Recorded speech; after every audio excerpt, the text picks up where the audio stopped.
Hello what's up, क्या हाल चाल मेरी जान। एक बार फिर से आप लोगों का वोल्टेज विजन क्लासेस में ढेर सारा स्वागत है। तो आज का जो क्लास होगा वो है ऑप्टिक्स से रिलेटेड, है ना, जिसमें हम लोग रे ऑप्टिक्स पढ़ चुके हैं। रे ऑप्टिक्स का पूरा सिलेबस कंप्लीट हो चुका है अच्छे से, एक बिना किसी टॉपिक को स्किप किए बिना, है ना। एक एज ए रिविजनर क्लास बहुत ही शानदार तरीके से हम लोग रिकॉर्ड कर चुके हैं। आज वाला जो क्लास होगा, आज से एक नया अध्याय, एक नई कहानी शुरू होगी जिसे हम लोग कहेंगे वेव ऑप्टिक्स। क्या होगा मेरे भाई? Wave optics.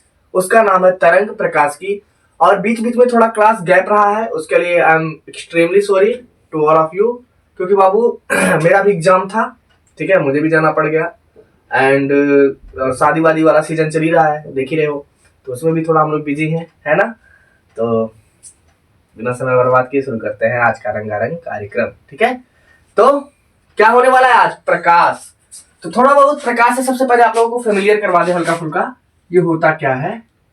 ऑप्टिक्स हम लोग पढ़ रहे हैं। ऑप्टिक्स में हमने कहा था, ऑप्टिक्स को हम लोग दो पार्ट में डिवाइड किए थे।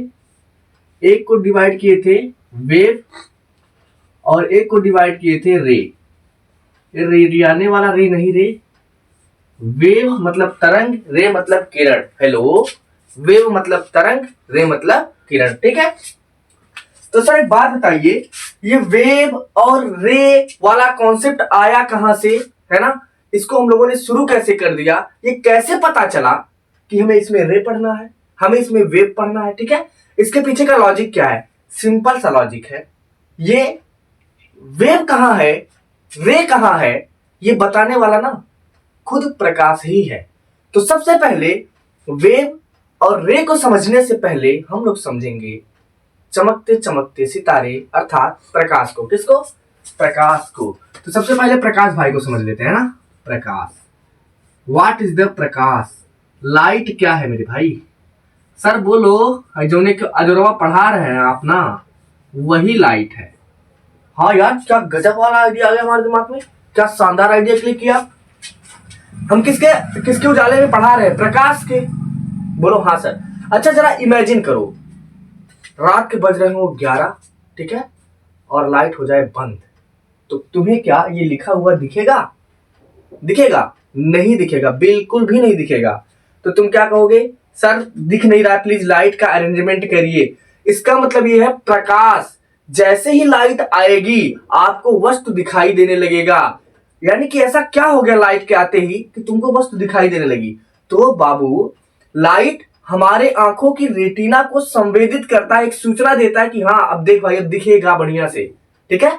तो प्रकाश एक प्रकार की ऊर्जा है जो हमारी आंखों को क्या कर देती है? संवेदित कर देती है, ठीक है। It is a form of energy. It is a form of energy.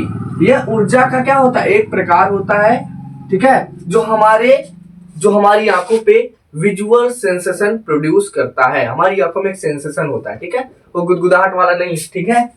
यानी कि हमें वस्तु क्या होता है? दिखाई देने लगता है। मुझे भी वस्तु बहुत अच्छे से दिखाई देने लगता है, ठीक है। अब जरा समझते हैं सर, प्रकाश के जरा नेचर को समझाइए ना। प्रकाश के किसको समझना है? नेचर को। देखो, ज्यादा डिटेल में न चलते हुए, समय को बचाते हुए, आप लोगों का भी काम चल जाए, हमारा भी काम चल जाए, इस तरह से हम लोग पढ़ेंगे।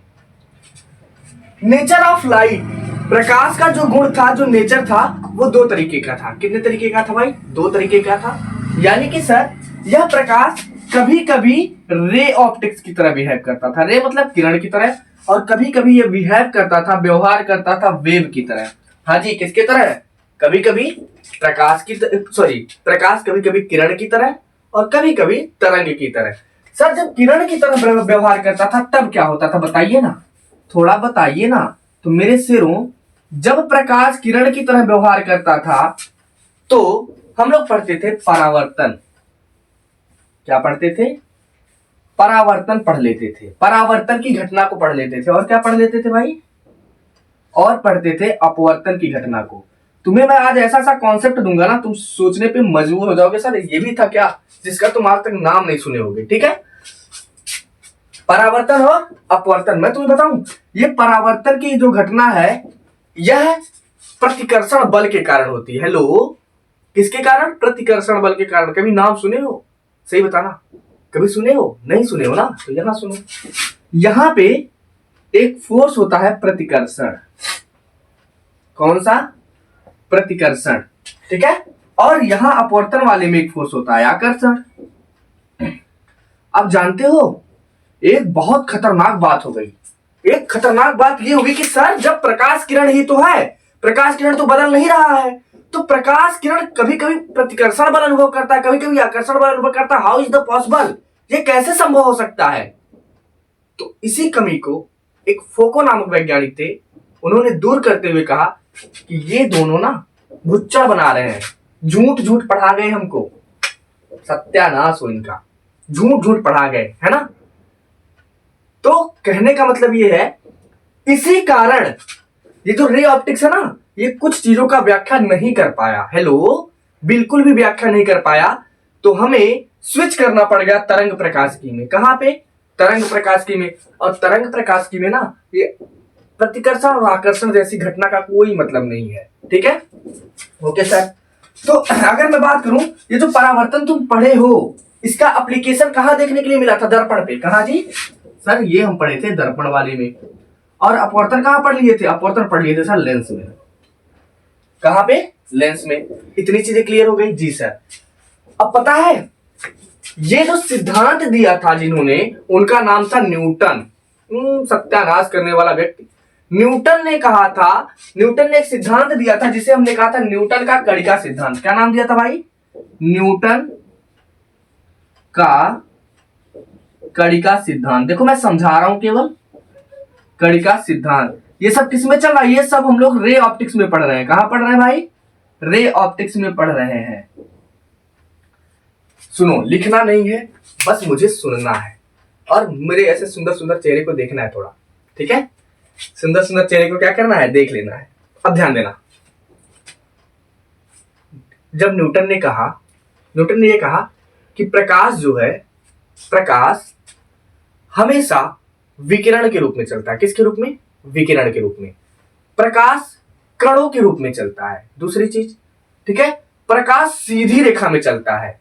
प्रकाश किस में चलता है? सीधी रेखा में चलता है। भाई इसकी एक भयंकर वाली कमी मैं बताने जा रहा हूं, एकदम तगड़ी वाली कमी। ध्यान से सुनना। न्यूटन ने पता है क्या कहा? न्यूटन ने कहा कि अगर प्रकाश मान लो दो माध्यम वाले में, एक माध्यम से दूसरे माध्यम में प्रवेश करे, मान लो ये मीडियम 1 है, ये मीडियम 2 है, मीडियम 1 है, मीडियम 2 है। इन्होंने एक चीज कहा, न्यूटन ने कहा कि जब प्रकाश माध्यम को बदलते हुए प्रवेश करेगा, मान लो किसी एक माध्यम से आया दूसरे माध्यम में गया, तो जब प्रकाश माध्यम बदलते हुए प्रवेश करेगा तो उसकी वेग में भी परिवर्तन होगा। हेलो, यानी कि जब प्रकाश माध्यम बदलेगा तो उसका वेग भी साथ साथ में चेंज हो जाएगा। लेकिन किस तरह चेंज होगा, यही ये गड़बड़ी कर गए। यही ये अंधेरे में तीर मार रहे थे, घूरी में तीर मारा था ना, लग गल कहीं और, है ना। आंख बंद करके निशाना लगा रहा था, लगाना कहीं और था, लग कहीं और गया। जैसे तुम लोग तुक्का लगाते हो कहीं और, लगता कहीं और है, ठीक है। तो इन्होंने ये किया, इन्होंने कहा कि जब प्रकाश किरण, मान लो ये विरल वाला माध्यम है, ऊपर रेयर मीडियम है, नीचे है डेंसर। इन्होंने कहा अगर प्रकाश किरण विरल माध्यम से सघन माध्यम में प्रवेश करेगा, ठीक है, तो जो सघन माध्यम में प्रकाश का वेग होगा, सघन माध्यम में जो प्रकाश का वेग होगा, मान लो सघन माध्यम में प्रकाश का वेग v2 है और विरल माध्यम में क्या है? v1 है।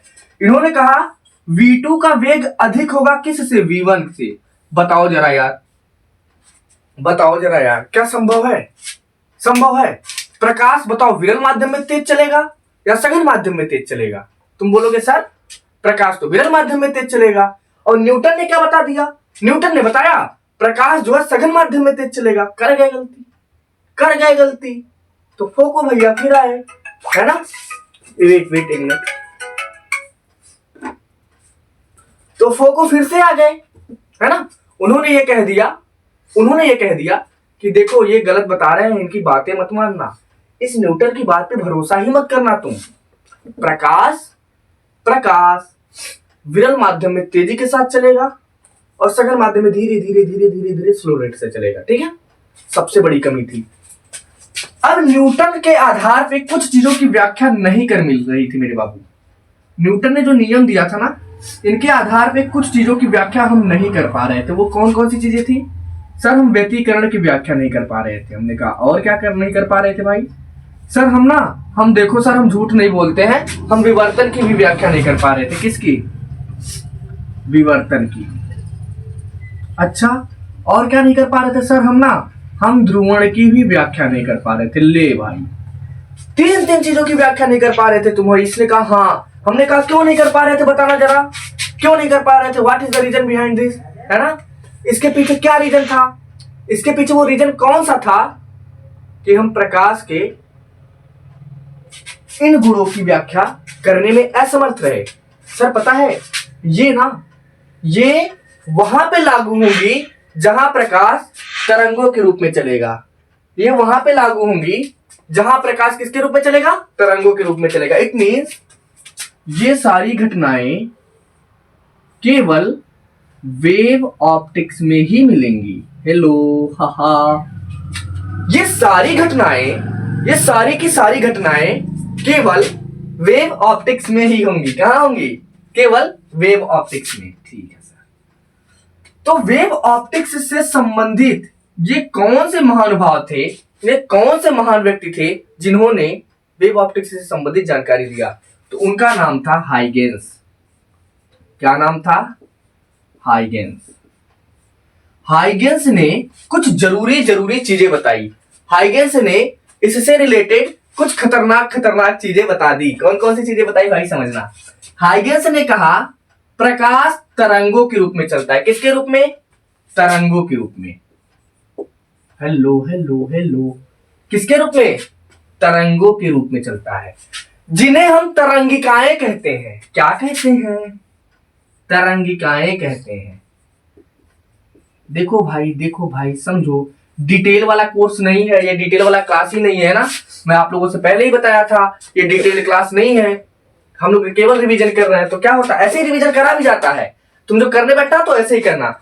इसे क्या कहते हैं? तरंगिकाएं कहते हैं। नेक्स्ट सर एक बात बताइए, जो प्रकाश चलेगा ना, ये विद्युत चुंबकीय तरंगों के रूप में चलेगा। विद्युत को किससे पढ़े हो? ई से। चुंबक को किससे रिप्रेजेंट करते हो? बी से।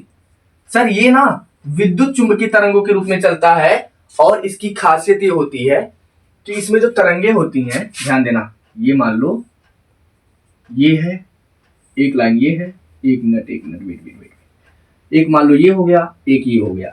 ये मान लो संचरण वाला हो ओमेगा टी बाबू, ये हो गया मान लो ई है, और ये मान लो बी है। ठीक है, तो ये तरंगे एक दूसरे के कैसी होंगी? लंबवत होंगी सर। विद्युत चुंबकीय तरंगे एक दूसरे के लंबवत चलती हैं, ये भी इन्होंने बताया। इन्होंने एक चीज और बता दिया, इन्होंने वो कौन सा कारनामा कर दो सर जी कि आप इनकी बड़ी तारीफें कर रहे हैं। मैं बता रहा हूं ना। हाइगेंस ने कहा कि जो प्रकाश तरंगे चलती हैं वह अपने साथ गतिज ऊर्जा भी लेके चलती हैं। कौन सी ऊर्जा सर? गतिज ऊर्जा। देखो भाई रिविजनल क्लास है तो समझो। अगर तुम्हें क्लास समझ में आए ना, और थोड़ा बहुत समझ में आए, तो सब्सक्राइब भी कर देना और शेयर वर्क कर ही देना, और तुम कर दोगे मुझे पता है। ठीक है, इतनी चीजें अगर समझ में आ गई हो तो फिर आज वाला क्लास अब रनिंग पे ले चला जाए। समझाया जाए बढ़िया से। जी सर इतनी चीजें समझ में आ गई, तो थोड़ा चीजें समझ में आ गई ना। तरंग हम क्यों पढ़ रहे हैं? क्योंकि बाबू समझना, अगर हम केवल रे मान के पढ़ेंगे तो रे में केवल हम परावर्तन और अपवर्तन की ही व्याख्या कर पा रहे थे, और इन गुणों की व्याख्या करने में हम लोग असफल हो जा रहे थे। ठीक है, तो जब बीमारी हो गई तो उसका इलाज आया, और इलाज करके पता चला कि भाई कण को तरंग मान के करोगे तभी काम बन पाएगा। ठीक है, चलो तो अब हम लोग पढ़ेंगे हाइगेंस का तरंग सिद्धांत, या हाइगेंस की तरंगिका सिद्धांत। हाइगेंस का तरंगिका सिद्धांत। ठीक है जी सर, आज वाला क्लास हमको मजा आ रहा है पढ़ने में। अगर तुम्हें मजा आ रहा है तो फिर क्या ही पूछना मेरे भाई, तो फिर क्या ही कहना। देखो ज्यादा टाइम बेफालतू की चीजों में हम नहीं देंगे, बस हम उन्हीं चीजों में समय थोड़ा देंगे जिससे कुछ हम लोगों को फायदा होगा। ठीक है, तो हमारा पहला टॉपिक होगा हाइगेंस का तरंगिका सिद्धांत। हाइगेंस दिख रहा है रे? दिख रहा है? हाइगेंस का तरंगिका सिद्धांत।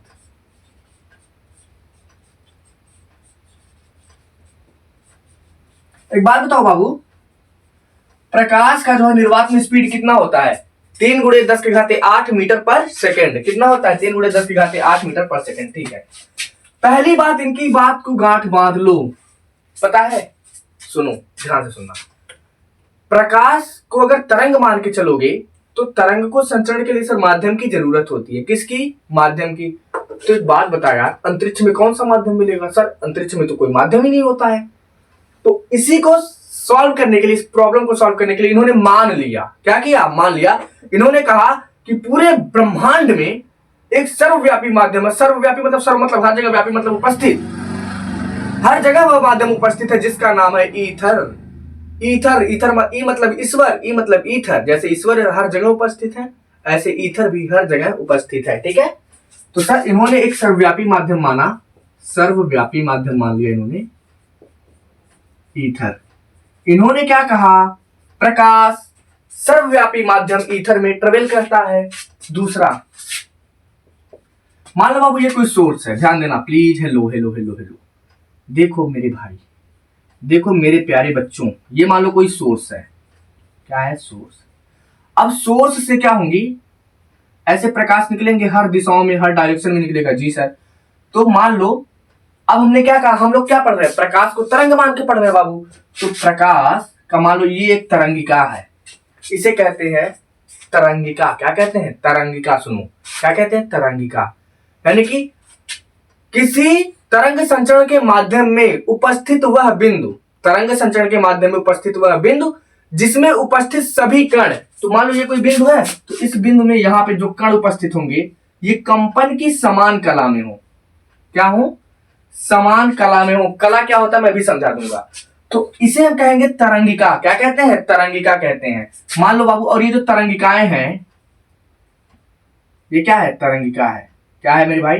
तरंगिका। यानी कि प्रकाश स्रोत से कुछ दूरी पर उपस्थित प्रत्येक बिंदु एक तरंगिका का कार्य करता है। किसका? तरंगिका का। तो ये क्या है? तरंगिका। दूसरा पॉइंट हो गया। तीसरा पॉइंट क्या होगा बाबू? तरंगिका में उपस्थित या तरंगाग्र में उपस्थित सभी बिंदु एक प्रकाश स्रोत का कार्य करेंगे। यानी कि ये नए, देखो ये क्या है? ये मेन वाला है। ये कैसा है? ये मेन है, ऐसे समझना। देखो जैसे कि हमारे बाबा रहे होंगे, 100% होंगे, क्या थे? ठीक है, आपके भी बाबा होंगे या निपट गए होंगे। ठीक है, मतलब इट मीन्स क्या, मतलब जो भी है समझ लेना अपने हिसाब से। ठीक है, तो उनके बच्चे कौन है? आपके पिताजी, आपके चाचा, आपके डबल चाचा।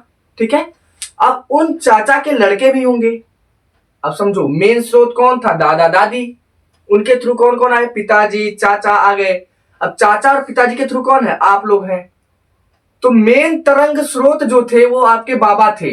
उसके बाद जो लोग आए वो द्वितीयक हो गए। सेकंड आए ना भाई, सेकंड नंबर पे वो द्वितीयक तरंगिकाएं हो गए। तो ऐसे ही ये दादा दादी है और इनके जो लड़के हैं वो यहाँ पे है। ध्यान देना प्लीज प्लीज, समझो ये इनके लड़के हैं। यहाँ देखो, समझने के लिए इशारा ही काफी है। समझने के लिए क्या काफी है? इशारा ही काफी है। तो ये द्वितीयक तरंगिकाएं हो जाती हैं। कौन सी तरंगिकाएं हो जाती हैं? द्वितीयक। और द्वितीयक तरंगिकाओं में उपस्थित सभी स्रोत, सभी बिंदु एक नए स्रोत का कार्य करेंगे जिसे द्वितीयक तरंगिका सोर्स कहते हैं। और एक बात बताऊं तुम्हें, किसी भी तरंगिका में अनंत बिंदु स्रोत होते हैं। तुम्हें क्या लग रहा है इसमें बस इतने ही होंगे? हाई देख, बगलियां पूरा ऐसे सटे सटे सटे सटे सटे सटे सटे हुए एकदम क्लोज क्लोज क्लोज क्लोज, है ना? ढेर सारे होते हैं। तो किसी भी तरंगिका में अनंत तरंग स्रोत होते हैं। अब जरा समझना बाबू, तरंगाग्र वाला, तरंगाग्र किसे कहते हैं? ये तो तरंगिकाएं है ना, ये क्या है? तरंगिकाएं हैं। सर फिर से बताओ ना, तरंगिका किसे कहते हैं? सुनो, किसी माध्यम में उपस्थित वे सभी बिंदु, हेलो, किसी माध्यम में उपस्थित वे सभी बिंदु जिसमें उपस्थित कण कंपन की समान कला में हो उसे तरंगिकाएं कहते हैं। क्या कहते हैं? तरंगिकाएं। अब जरा समझना, स्रोत से ठीक सामने या स्रोत से ठीक बाद में उपस्थित सभी कण जिसमें कंपन की समान कला हो उसे प्राथमिक तरंगिकाएं कहते हैं। तो ये कौन सी तरंगिकाएं हैं? प्राथमिक तरंगिकाएं हैं। ठीक है, अब सर तरंगाग्र कैसे आएगा? तो एक बात बताओ, दूरी बराबर क्या होता है? चाल गुणे समय। डिस्टेंस बराबर होता है स्पीड इनटू टाइम होता है। एक चीज तो पता है आपको ना। अच्छा, प्रकाश की स्पीड को किससे प्रदर्शित करते हो? सी से। टाइम तो उतना ही लगना है। तो आप तो चीज जानते हो ना, प्रकाश कणों की स्पीड तो सभी सेम होती है, यानी कि इसकी भी स्पीड उतनी ही होगी जितनी इसकी होगी, उतनी इसकी होगी, इतनी इसकी होगी, इतनी इसकी होगी, सारे की सारी की स्पीड सेम होने वाली है। ठीक है बाबू। अब बाबू क्या करेंगे हम, मान लो 2 सेकंड में तो c गुणे टी, यहां से c गुणे टी, तो सारे के सारे में अगर हम c गुणे टी करें तो दूरी क्या होगी? सेम होगी। अच्छा, दूरी क्यों सेम होगी? देख बाबू, टाइम हम मान ले रहे हैं 2 सेकंड, तो 1.5 सेकंड में और स्पीड तो सेम होने वाली है। अब चाहे दूसरके के लिए निकालो, चाहे तीसरके के लिए निकालो, सबका जो डिस्टेंस आएगा वो क्या आएगा? सेम आएगा। तो यहां पे अगर हम कोई ऐसी स्पर्शी खींच दें, समझना, द्वितीयक तरंगिकाओं द्वारा, ठीक है, टी समय में चली गई जो दूरी होती है, यदि उस पर एक स्पर्श रेखा खींचा जाए जिसमें उपस्थित सभी कण कंपन की समान कला में हो ऐसे, तो जिसका निर्माण होता है उसे कहते हैं तरंगाग्र। तरंग का आगे का हिस्सा क्या? तरंगाग्र, तरंग के आगे का हिस्सा। तो ये तरंगिका है और तरंगिका के आगे वाला हिस्सा ये है, तो इसे क्या कहोगे? सर ये हो जाएगा तरंगाग्र। अब मैं तरंगाग्र को तुमको और स्पष्ट तरीके से समझा देता हूं, ध्यान देना। ये इसमें कौन उपस्थित होंगे? सब तरंग स्रोत होंगे। ये सब क्या है? प्रकाश स्रोत है ऐसे। तो ये किसका काम करेंगे? तरंगाग्र का। और इसे ही हम कहते हैं द्वितीयक तरंगाग्र। क्या कहते हैं? द्वितीयक तरंगाग्र। यही कहीं पे बाबू आपको मिलता है।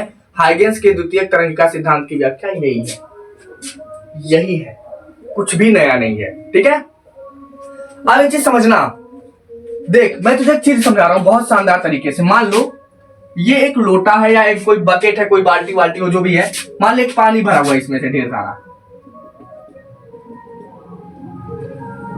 अब तुम लोग चालू जादे हो तो तुम क्या कर रहे हो?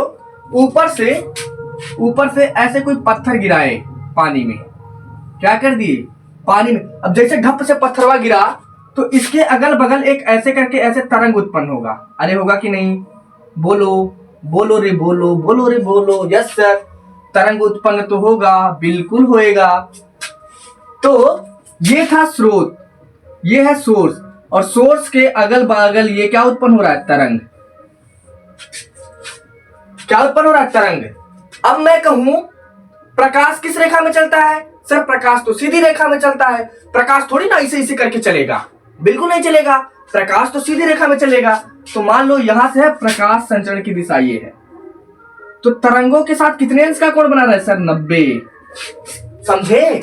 इन्होंने तीसरा पॉइंट दिया है ना, तीसरा पॉइंट दिया कि प्रकाश में तरंग संचरण की दिशा तरंगिकाओं के लंबवत होती है। सुनो, प्रकाश संचरण की दिशा तरंगाग्र के लंबवत होती है।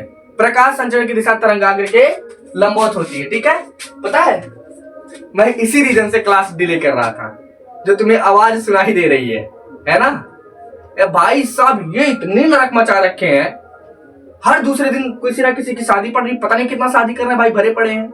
ठीक है, और साउंड की आवाज सुन के मैं सोच रहा था क्या ही परेशान करूं तुम लोगों को, बट कोई बात नहीं यार, क्या करें, ज्यादा डिले भी नहीं कर सकते ना। सुनो फिर से, तरंग संचरण की दिशा प्रकाश संचरण की दिशा तरंगाग्र के लंबवत होती है। ये चौथी पॉइंट होगी, तीसरी ना, पहला दूसरा तो ये था, तीसरा वाला तरंगाग्र वाला था, ये है चौथा पॉइंट। ठीक है, लंबवत होती है। तो तुम्हें एक चीज समझ में आ गया तरंगाग्र किसे कहते हैं? अब समझ लेते हैं फटाफट तरंगाग्र के प्रकार। देखो भाई रिवीजन कर रहे हैं हम लोग, है ना, रिवीजन का क्लास है तो ज्यादा टाइम तो बर्बाद कर नहीं सकते। हाइगेंस का तरंगिका सिद्धांत समझ में आया? जी सर। क्या समझ में आया? तुमने क्या समझा?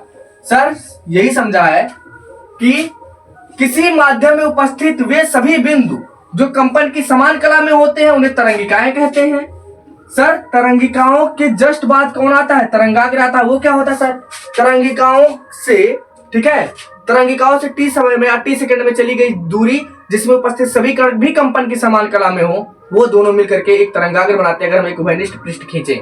ठीक है, तीसरा पॉइंट ये था तरंग संचरण की दिशा तरंगिका के या तरंगाग्र के हमेशा क्या होता है, लंबवत होता है। ठीक है जी सर, इतनी बातें समझ में आ ही गई। और यार ये डिस्टर्ब कर रहा है मुझे, है ना। बाकी मुझे मेरे हिसाब से क्लास आज करते हैं, बाकी शायद कल तक ये सारी चीजें खत्म हो जाए, शादी वादी वाला। तो तरंगाग्र के प्रकार क्या है, ठीक है। और हाँ सुनो, इसके बाद वाला क्लास प्लीज मत मिस करना यार, प्लीज मत मिस करना भाई। क्यों? क्योंकि कल ना हाइगेंस के तरंग सिद्धांत के आधार पर प्रकाश के अपवर्तन और परावर्तन की व्याख्या पढ़ेंगे। और आप लोग खुद इस चीज को एनालिसिस कर सकते हो कि सच में सर, सच में आप बोलो या ना बोलो, ये इंपॉर्टेंट तो है। अगर इंपॉर्टेंट है तो मत छोड़ना, देखना जरूर। और हाँ, अगर आज वाला क्लास समझ में आया हो, पसंद आया हो, तो it's a request to all of you कि प्लीज प्लीज अपने भैया के सपोर्ट के लिए शेयर तो कर ही दो, है ना। शेयर कर दो अपने प्यारे प्यारे हाथों से, और सब्सक्राइब और कमेंट करना प्लीज ना भूले। तो इसी के साथ आज की जर्नी समाप्त करते हैं यहीं पे। कल मिलेंगे नए से मजेदार सेशन के साथ, तब तक के लिए tata bye bye, take care, स्वस्थ रहो, मस्त रहो।